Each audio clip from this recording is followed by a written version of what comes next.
গপ্প জাংশন চ্যানেলে তোমাদের আবারও স্বাগত জানাই। আজকের উপস্থাপনার সহযোগী পার্টনার অ্যাডভার্টাইজিং এজেন্সি। বিস্তারিত জানতে ডিসক্রিপশানে দেওয়া লিঙ্কটিতে ক্লিক করো। ভূতের সাথে রাত্রিবাস করেছো নাকি কখনো? আমি বাবা করিনি, কিন্তু আজকে আমাদের গল্পের লেখক তিনি কিন্তু এইরকমই একটা ভয়াবহ অভিজ্ঞতার শিকার হয়েছিলেন। নিশ্চয়ই জানতে ইচ্ছে করছে, তাহলে আর দেরি কিসের? শুরু করছি আজকের উপস্থাপনা। ষষ্ঠীপদ চট্টোপাধ্যায়ের রচিত রামগড়ের রাত।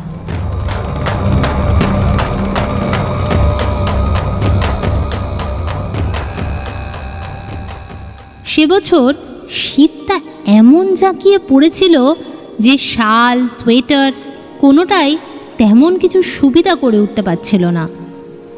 আমার বয়স তখন ওই 24 কি 25, সবেমাত্র সরকারি চাকরিতে জয়েন করেছি। বুঝতেই পারছো, হাতে প্রচুর টাকা পয়সা ছিল। তাই হঠাৎই এক বন্ধুর কথা শুনে রাজেরাপ্পার ছিন্নমস্তার দেবীর মন্দির আর দামোদর ও ভৈরবী নদীর সঙ্গমস্থল বেড়াতে যাব বলে ঠিক করে ফেললাম। বাড়িতে বাবা মা আত্মীয় স্বজনকে সে কথা জানাতেই তারা ভয়ানক আপত্তি করে বসল। আসলে এই সময় এখানেই এত ঠান্ডা, না জানি ওখানে ঠান্ডা কতটাই না বাড়বে। কিন্তু আমি কারোর কথায় কোনো কর্ণপাতই করলাম না। দু একজন বন্ধুকেও যাওয়ার জন্য বললাম। তারা আমার কথা শুনে বলল, পাগল নাকি, এই ঠান্ডায় কে যায় ভাই? অবশেষে কাউকে না পেয়ে নিজেই রাঁচি এক্সপ্রেসে আমার নিজের জন্য একটা টিকিট কেটে ফেললাম। রাজেরাপ্পা যেতে হলে রামগড় হয়েই যেতে হয়।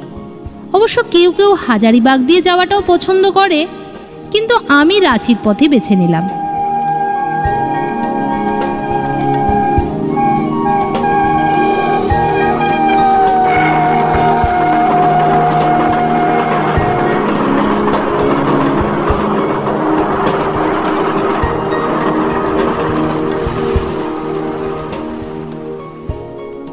যাই হোক, আমি রাঁচিতে নেমে 2-3 দিন শহরটাকে একটু ভালো করে ঘুরে বেরিয়ে নেব, তাই ঠিক করলাম। এরপর একদিন সকালে বাসে রওনা হলাম রামগড়ের দিকে। রামগড় থেকে রাজেরাপ্পা দেখবার সুবিধা খুব। রাজেরাপ্পা দেখা হয়ে গেলে হাজারিবাগ দিয়েই তারপরে বাড়ি ফিরব, এটাই মনস্থির করলাম। রাঁচি বা রামগড় তখন বিহার প্রদেশের মধ্যেই ছিল। তাই সে প্রচণ্ড শীতের মুখে এসে বুঝতে পারলাম কাজটা আমি মোটেই ভালো করিনি। আর 1 মাস বাদ দিয়ে যদি পরে আসতাম, তাহলে বোধহয় এই ভয়ঙ্কর হাড় কাঁপানো ঠান্ডার হাত থেকে কিছুটা হলেও মুক্তি পেতাম। তবুও বয়স তখন কম, একেবারে যাকে বলে উঠতি যৌবন।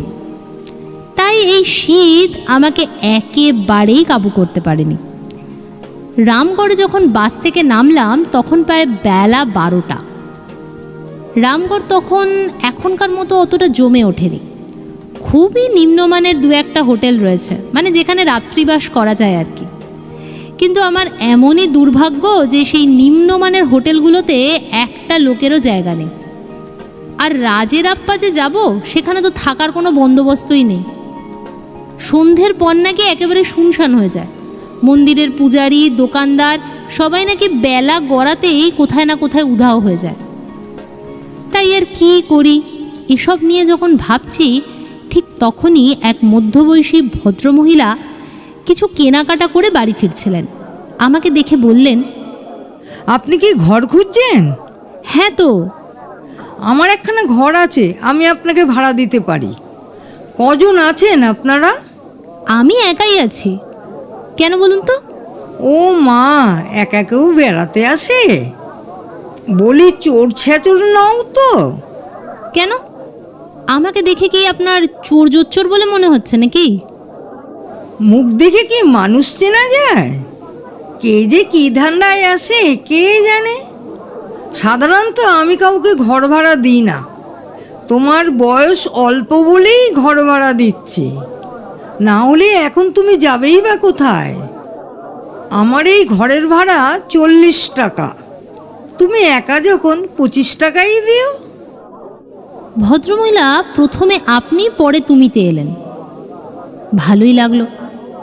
বললাম, 25 টাকা দিতে কিন্তু আমি রাজি। চলুন তাহলে আপনার সাথেই যাই আপনার ওখানে। আমি ভদ্রমহিলার সঙ্গেই গেলাম।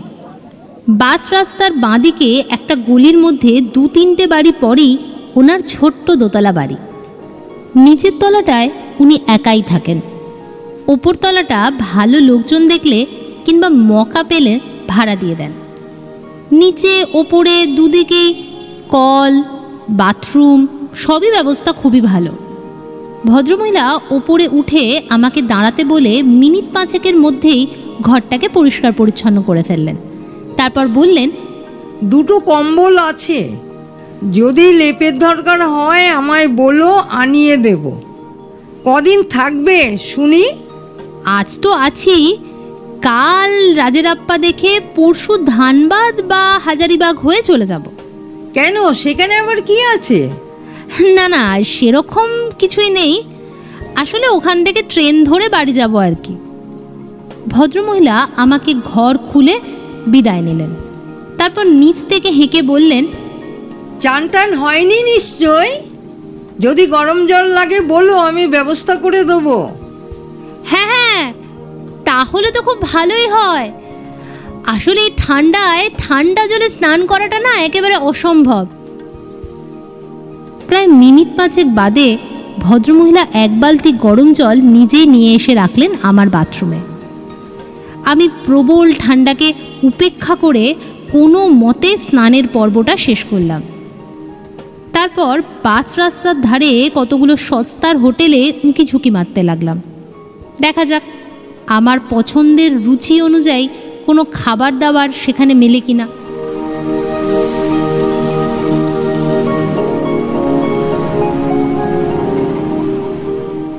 এইভাবে ঘুরতে ঘুরতে মোটামুটি একটা হোটেল পেয়েও গেলাম। সেখানে ঢুকে পড়লাম। তারপর ভাত, ডাল, তরকারি, মাছ সবই দেখলাম সেখানে রয়েছে। 7 টাকায় একেবারে ভরপেটটা খাবার।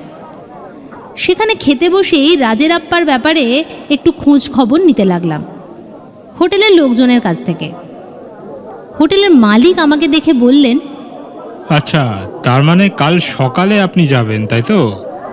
আমার এই হোটেলের সামনে অনেক ট্রেকার এসে জড়ো হবে, আপনি চিন্তা করবেন না, কোনো অসুবিধা হবে না।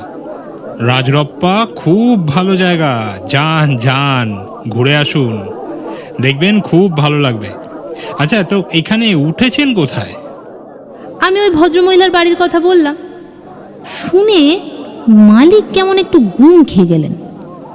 তারপর বললেন, ও আচ্ছা, তা 2 দিনের ভাড়াই কি ওকে দিয়ে দিয়েছেন? আরে না না, আমি 1 দিনের জন্যই ভাড়া নিয়েছি আর কি।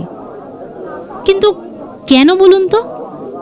তাহলে এক কাজ করুন, আজকের রাতটা কোনো রকমে ওখানে কাটিয়ে কাল সকালে রাজরপ্পা যাওয়ার সময় ব্যাগ অ্যান্ড ব্যাগেজ নিয়ে এখানে চলে আসুন, আমি আপনার থাকার ব্যবস্থা করে দেব। আপনি একা, তাই না? আমার এটাই তো চিন্তা, একটা রাতই বা ওখানে আপনি কাটাবেন কি করে সেটাই ভেবে পাচ্ছি না। ভদ্রমহিলা কিন্তু আমার সঙ্গে ব্যবহার বেশ ভালোই করলেন। আমার তো বেশ ভালোই লাগলো। সে তো ঠিক আছে, কিন্তু ভদ্রলোককে দেখেছেন কি? না, ওনার সাথে অবশ্য দেখা হয়নি। ও বাদ দিন, ঠিক আছে, একটা রাতের তো ব্যাপার, কোনো রকমে ওখানে একটা কাটান, কাল আপনার ব্যবস্থা আমি করে দেবো।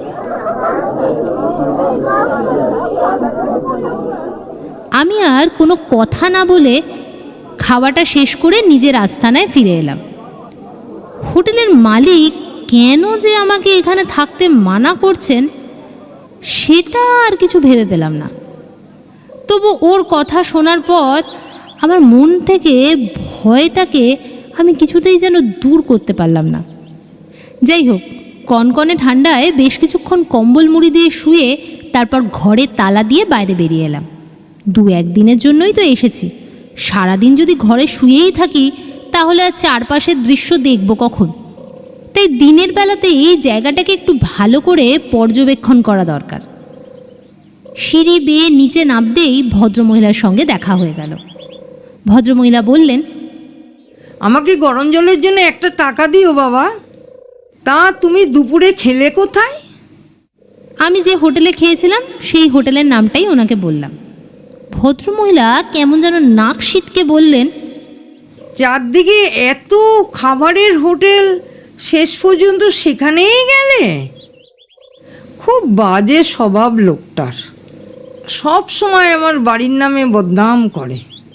যাই হোক, রাত্রে আর কোথাও যেও না যেন। আমি ডাল রুটি করে দেবো, তাই খেও। এর বেশি অন্য কোথাও পাবেও না। সন্ধে হতে হতেই লোকজন কমে গেলেই সব বন্ধ হয়ে যায় এখানকার। আহা, বেশ তো, আমি নয় ডাল রুটিই খাবো। আমার জন্য তাহলে আপনি 4খানা রুটি করবেন, কেমন?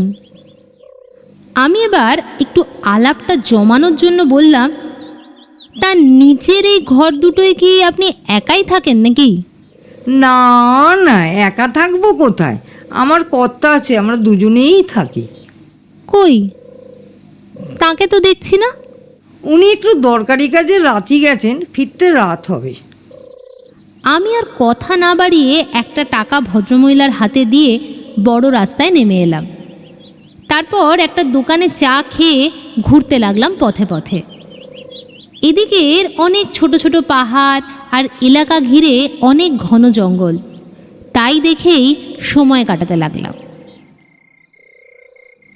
সন্ধে পর্যন্ত ঘোরার পর শীতের দাপটটা যখন ক্রমাগত বৃদ্ধি পেতে লাগলো, তখনই নিজের বাড়ি ফিরে যাওয়া স্থির করলাম। ভদ্রমহিলা তখন ঘরে কাজ করছিলেন। একবার আর চোখে আমাকে তাকিয়ে নিলেন, তারপর আবার নিজের কাজে মন দিলেন। তখন লোডশেডিং চলছে। আমি টর্চের আলোয় কোনো মতে পথ দেখে সিঁড়ি বেয়ে ওপরে উঠে দরজা খুলতেই আমার চক্ষু স্থির হয়ে গেল। কেননা দরজা খোলার সঙ্গে সঙ্গেই দেখলাম একটা তরুণী ঘরের ভেতর থেকে আমার পাশ কাটিয়ে দ্রুত গতিতে নিচে নেমে গেল। ওই দৃশ্য দেখেই কেমন একটা শিহরণ খেলে গেল আমার ভেতর দিয়ে। এই তরুণী আবার কে? আমার ঘরে ঢুকলোই বা কী করে? আর তাছাড়া যখন আমি এখানে এসেছিলাম তখন তো ওই ভদ্রমহিলা ছাড়া এই বাড়িতে আর কাউকে দেখিনি। আর তাছাড়া সব থেকে বড় কথা হলো, আমার এই তালা বন্ধ করা ঘরে ওই তরুণী ঢুকলোই বা কী করে? আমি দ্রুত নিচে নেমে এলাম ভদ্রমহিলার কাছে। ভদ্রমহিলা বললেন, কিছু বলবে? আমি ওই আশ্চর্যজনক ঘটনার কথাটা বললাম ভদ্রমহিলাকে। শুনে উনি বললেন, ও তোমার মনের ভুল বাবা। কি দেখতে কি দেখেছো? না হলে তালা বন্ধ ঘরে কে ঢুকবে? মোটেই না, আমি মোটেই ভুল দেখিনি। তার মুখ আমি দেখেছি। দুপুরে কি তোমার দরজা খোলা ছিল? না, আমি তো বন্ধ করেই শুয়েছিলাম। তাহলে হয়তো খিল দাওনি। চুরির মতলবে কেউ তোমার ঘরে ঢুকেছিল, পরে সাড়া পেয়ে লুকিয়ে গিয়েছিল তক্তপোষের নিচে। এখন পকেট হাতড়ে দেখো টাকা পয়সা ঠিক আছে কি না। কথা বলতে বলতেই আলো জ্বলে উঠল। আমি আবার সিঁড়ি বেয়ে ওপরে উঠে আমার ঘরে দরজা বন্ধ করে দিলাম। তারপর টাকা পয়সা ইত্যাদি যা যা কিছু ছিল সব ভালো করে একবার চেক করে নিলাম। এই ঘরে তো কিছুই খোয়া যায়নি, আর টাকা পয়সা খোয়া যাওয়ার কথাও নয়, কারণ ওই সবই আমার মানি ব্যাগে আমার মাথার কাছে ছিল। ঘরে ঢুকে বসলাম তো বটে, কিন্তু আমার কেন জানি না ভয় ভয় করতে লাগলো। আর তাছাড়া ওই ভদ্রমহিলা যদি কোনো কারসাজি করেন, এই রাত বিরেতে তো তাহলে বিপদের আর শেষ থাকবে না। আর এই অচেনা জায়গায় আমার নিজের কেউ না থাকলেও ওই হোটেলের লোকটা, ওই হোটেলের মালিক, উনি নিশ্চয়ই আমার পাশে এসে দাঁড়াবেন। কেননা উনিই তো আমাকে বলেছিলেন যে বাড়িতে আর না থাকতে। মন মেজাজটা এমন খিঁচড়ে গেল যে আর কিছুই ভালো লাগলো না। তবে হ্যাঁ, কাল সকালেই যে আমি এই বাড়ি ত্যাগ করব সে ব্যাপারে আমি চরম সিদ্ধান্তটা নিয়েই নিলাম। রাত 8টা নাগাদ ভদ্রমহিলা 4খানা রুটি আর 1 বাটি ডাল নিয়ে এলেন আমার কাছে, সঙ্গে 1 বোতল জল। আমার সঙ্গে রাঁচি থেকে নিয়ে আসা বেশ কিছু ক্ষীরের মিষ্টি ছিল, তাই দিয়েই বেশ তৃপ্তি সহকারে রাত্রিরের ডিনারটা শেষ করে নিলাম। চমৎকার রান্নার হাত ভদ্রমহিলার, এত সুন্দর ডালটা রেঁধেছেন না যে খেয়ে মনটা ভরে গেল। খাওয়া দাওয়ার পর বাথরুমে গিয়ে হাত মুখ ধুয়ে এসে দেখি পরপর 2টো বোতল সাজানো। তৃতীয় বোতলটা যে ভদ্রমহিলা কখন দিয়ে গেলেন সেটা আমি টের পাইনি। তবু আর একবার নিশ্চিন্ত হওয়ার জন্য তক্তপোষের নিচের দিকটা ভালো করে দেখে নিলাম। তারপর আলো নিভিয়ে শুয়ে পড়লাম। শুয়ে সেই রহস্যময় তরুণীর ব্যাপারে চিন্তা করতে করতে আপাদ মস্তক কম্বল মুড়ি দিয়ে ঘুমানোর চেষ্টা করতে লাগলাম। অনেক পরে ঘুমিয়েও পড়লাম।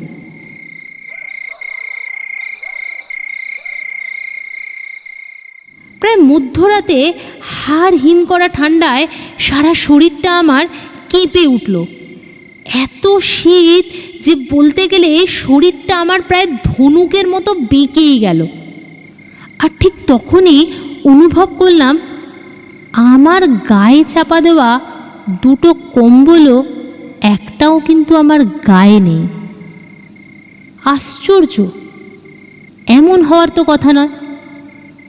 আমি টর্চ জেলে কম্বলটা নিতে গিয়ে দেখি কম্বল 2টো আগে যেমন রাখা ছিল তেমনই পাট করা অবস্থায় একইভাবে পায়ের কাছে রাখা আছে। আমার যে তখন কি অবস্থা হয়েছিল তা আমি এখন বলে বোঝাতে পারবো না। কম্বলটা যদি গায়ের থেকেই খুলে যায় তাহলে তো পায়ের কাছে এলোমেলোভাবে পড়ে থাকার কথা, কিন্তু এমন পরিপাটিভাবে 2টো কম্বলকে পায়ের কাছে গুছিয়ে রাখলোটাই বাকি ভেবে তার আর কোনো কুল কিনারা পেলাম না। তবে স্থির করলাম এবার আর আলো নিভিয়ে নয়, আলোটা জেলেই শোবো সারা রাত। কিন্তু ভাবি এক আর হয় আর এক। একটু পরেই লোডশেডিং হয়ে আবিল অন্ধকারে চারদিকটা ঢেকে গেল। আমি আবার কম্বল মুড়ি দিয়ে শুয়ে পড়লাম। দুশ্চিন্তার ঘোর কাটলে ঘুমিয়েও পড়লাম একবার। ঘুমের ঘোরে পাশ ফিরতে গিয়েই হঠাৎ মনে হলো আরও কে একজন শুয়ে আছেন আমার পাশে। ভয়ে আতঙ্কে একেবারে নীল হয়ে গেলাম আমি। তাই সেই মুহূর্তে কি করব আর ঠিক ভেবে পেলাম না। সন্দেহ ভজনের জন্যই বাঁ হাতের কনুইটা দিয়ে একটু ঠেলা দিতেই মেয়েটা বিরক্তিকর গলায় কেমন একটা শব্দ করতে লাগলো।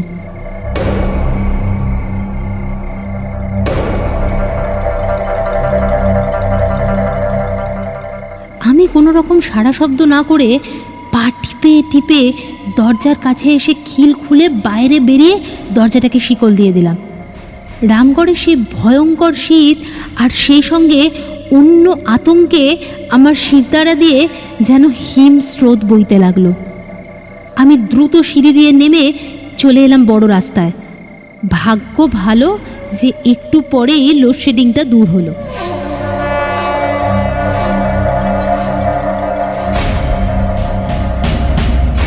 বড় রাস্তার ধারে কয়েকজন ট্রাক ড্রাইভার গাড়ির টায়ার পুড়িয়ে আগুন জেলে খোশ মেজাজে নিজেদের মধ্যে গল্প করছিল। আমি তাদের দলেই ভিড়ে গেলাম। এই ড্রাইভারদের সবাই সর্দারজি হলেও 2-1জন তাদের মধ্যে বিহারি ক্লিনারও ছিল। তারা এমন সময় আমাকে ওভাবে আসতে দেখে জানতে চাইল যে রাত দুপুরে আমি কোনো বিপদ আপদে পড়েছি কিনা। আমার সব কথা আমি ওদেরকে খুলে বললাম। তারপর আমার কথা শুনে ওদের মধ্যে একজন বলল, ওই বাড়িটার ব্যাপারে এই রকম সব কথা ওর আগেও শুনেছি, কিন্তু আমি হ্যাঁ তবে সরাসরি এমন অভিজ্ঞতার কথা এই প্রথম শুনলাম। হ্যাঁ এই প্রথম। এরপর ওরা আমাকে বাইরের খোলা জায়গায় থাকতে না বলে ওদেরই একটা লরিতে ড্রাইভারের সিটে বসতে বলল। আমার ঘুম তখন মাথায় উঠেছে। ওই ড্রাইভারের সিটে বসেই কোনো মতে রাতটাকে কাটালাম।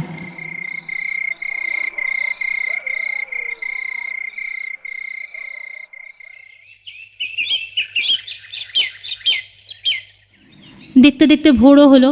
ড্রাইভাররাই ভালোবেসে এক কাপ চা খাওয়ালো আমাকে। তারপর দিনের আলো ফুটে উঠলেই আমি বাসায় ফিরে গিয়ে ভয়ে ভয়ে দরজার শিকল খুলে ভেতরে ঢুকলাম। তারপর আমার ব্যাগ ফ্যাগ গুছিয়ে নিয়ে ভদ্রমহিলা জেগে উঠবার আগেই চলে এলাম রাজেরাপ্পার ট্রেকার স্ট্যান্ডে। এই রামগড়ে আর একটা রাতও নয়। রাজেরাপ্পা থেকে বেলাবেলি ফিরে রাঁচি অথবা হাজারিবাগ যেদিকের বাস পাবো সেদিকেই উঠে চলে যাব। স্ট্যান্ডে যাওয়া মাত্রই ট্রেকারটা পেয়ে গেলাম। সেখানেই দু একজন সহযাত্রীর সাথে কথা বলে ওই বাড়িটার ব্যাপারে জানতে পারলাম। বাড়ির মালিকের নাম নাকি রতনলাল সাউ। ওনার নাকি দুজন স্ত্রী। এখন যিনি আছেন তিনি প্রথমা। দ্বিতীয় স্ত্রী খুব অল্প বয়সী। স্বাভাবিকভাবেই দুই সতীনের মধ্যে যা হয় আর কি, কোনো বনিবনা হতো না। তাই একদিন মনের দুঃখে ওই দ্বিতীয় স্ত্রী গলায় ফাঁসি দিয়ে আত্মহত্যা করেন। পরে পুলিশি তদন্তে জানা যায় যে এটা আত্মহত্যা মোটেই নয়, একেবারে পরিকল্পিত হত্যা।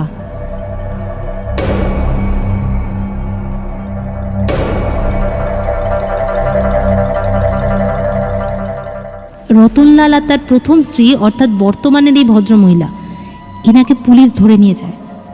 এখনকার ভদ্রমহিলা তার ভাইদের সাহায্যে টাকার জোরে অবশেষে কারাগার থেকে মুক্তি পায়। আর রতনলালের কারাবাসটা হয়েই যায়। তিনি এখনও জেলে। এই ঘটনার পর পাঁচটা বছর কেটে গেছে, কিন্তু সেই তরুণীর অতৃপ্ত আত্মা এখনও মাঝে মাঝে তার অস্তিত্বের প্রকাশ ঘটায়। অচেনা কোনো লোক না জেনে যদি ওই বাড়িতে রাত কাটায়, তাহলে নাকি এরকম অনেক ভয়াবহ ঘটনারই অভিজ্ঞতার শিকার হয়। ঠিক যেমনটা গতকাল ঘটেছিল আমার সাথে।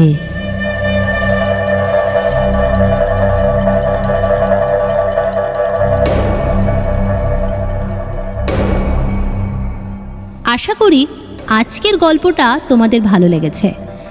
আমাদের উপস্থাপনা যদি তোমাদের ভালো লেগে থাকে তাহলে অবশ্যই চ্যানেলটিকে সাবস্ক্রাইব করো। আর হ্যাঁ, তোমাদের বন্ধুবান্ধব, আত্মীয় স্বজন এদের সাথে শেয়ার করতে ভুলো না কিন্তু। তোমাদের এইটুকু প্রচেষ্টাই তো আমাদের আগামী দিনে ভালো ভালো কাজ করতে উদ্বুদ্ধ করবে। তাহলে আজ এখানেই শেষ করলাম। ফেরত আসবো আবার আগামী সপ্তাহে।